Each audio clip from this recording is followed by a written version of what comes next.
Hello जय हिंद दोस्तों। आज हम बात करने वाले हैं प्रेसिडेंट के इम्पीचमेंट के बारे में। हमारे जो भारत के राष्ट्रपति हैं, अगर उनको उनकी चेयर से हटाने का क्या प्रोविजन है हमारे कॉन्स्टिट्यूशन में। हमारे भारतीय संविधान में देखिए, पार्लियामेंट में दो हाउसेज होते हैं। एक होती है लोकसभा, जो कि लोअर हाउस बोलते हैं, एक होती है राज्यसभा जी को, जो कि अपर हाउस बोलते हैं। और लोकसभा और राज्यसभा में से किसी भी मतलब सभा से एक इम्पीचमेंट की जो प्रोसीडिंग है शुरू करी जा सकती है।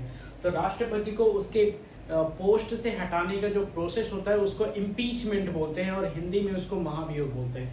सो इसको बोलते हैं इम्पीचमेंट। इम्पीचमेंट और हिंदी में इसको बोलते हैं महाभियोग। और जब देखिए, जब राष्ट्रपति को उसके पोस्ट से हटाने की जब कार्रवाई शुरू होती है, तो सबसे पहले क्या किया जाता है, उसको 14 डेज का नोटिस दिया जाता है। जिस भी लोअर हाउस या अपर हाउस, दोनों में से किसी भी हाउस से प्रोसीडिंग शुरू हो सकती है इम्पीचमेंट की। अगर किसी भी हाउस से अगर इम्पीचमेंट की प्रोसीडिंग शुरू हो रही है, तो सबसे पहले प्रेसिडेंट को उनकी अगेंस्ट इम्पीचमेंट करने का 14 डेज का नोटिस दिया जाता है।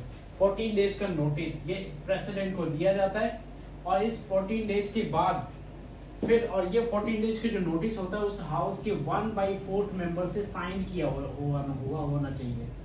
राइट, ये बहुत मैंडेटरी है। जो 14 डेज का नोटिस दिया जाएगा वो 1/4 ऑफ मेंबर्स उस हाउस के साइन होंगे।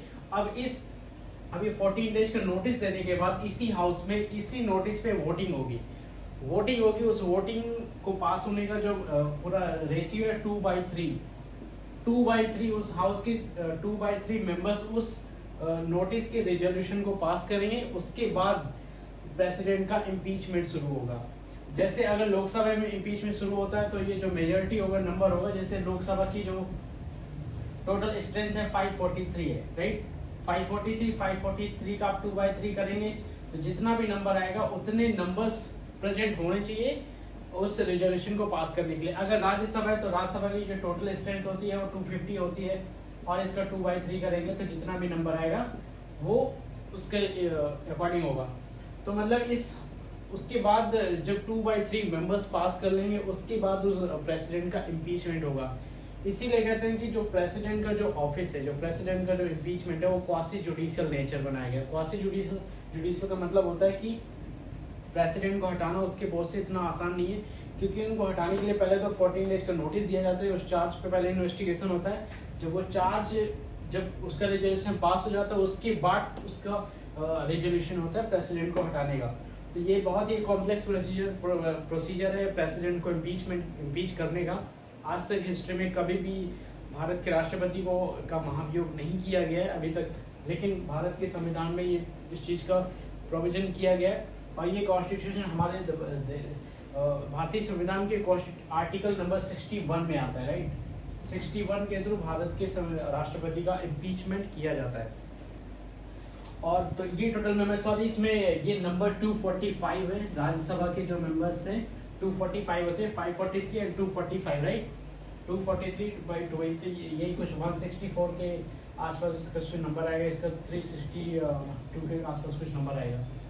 तो ये एक तरीका होता है भारत के राष्ट्रपति को उसकी चेयर से उठाने का, मतलब हटाने का। तो इम्पीचमेंट कोई भी हाउस कर सकता है, लोकसभा भी कर सकती है, राज्यसभा भी कर सकती है। और जिस हाउस में चार्ज पहले जाता है उसे फर्स्ट चार्ज, जहां पे नोटिस दिया जाता है उसे फर्स्ट चार्ज बोलते हैं। और जहां पे जिस हाउस में इन्वेस्टिगेट किया जाता है उसे इन्वेस्टिगेटिंग हाउस कहते हैं। तो ये एक राष्ट्रपति को उसकी चेयर से हटाने कॉम्प्लेक्स प्रोसीजर बहुत ही कॉम्प्लेक्स है। और ये पूरा टोटल वर्णन किया गया आर्टिकल नंबर 61 में। तो ऐसी वीडियोस देखने के लिए आप मेरे चैनल को प्लीज सब्सक्राइब करें और फॉलो करें। और इसमें मैं ट्यूटोरियल वीडियो बनाता हूँ इसी चैनल पे, और कॉन्स्टिट्यूशन और बहुत सारे मैथमेटिक्स और बहुत सारे सब्जेक्ट के ऊपर मैं वीडियो बनाता हूँ। तो please follow my channel. Thank you.